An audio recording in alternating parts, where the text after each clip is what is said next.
சிலப்பதிகாரம் காட்டும் வணிகர்கள். பாசவர் அப்படின்னா வெற்றிலை விற்பவர். வெற்றிலை வந்து பச்சை கலரில் இருக்கும். பாசவர் ஞாபகம் வச்சுக்கோங்க.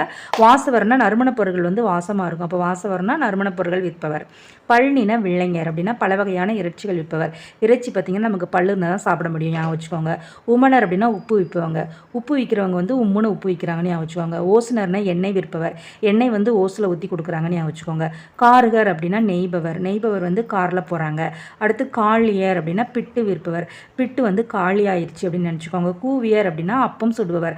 அப்பம் வந்து சுடுறவங்க கூவி கூவி சுடுறாங்க.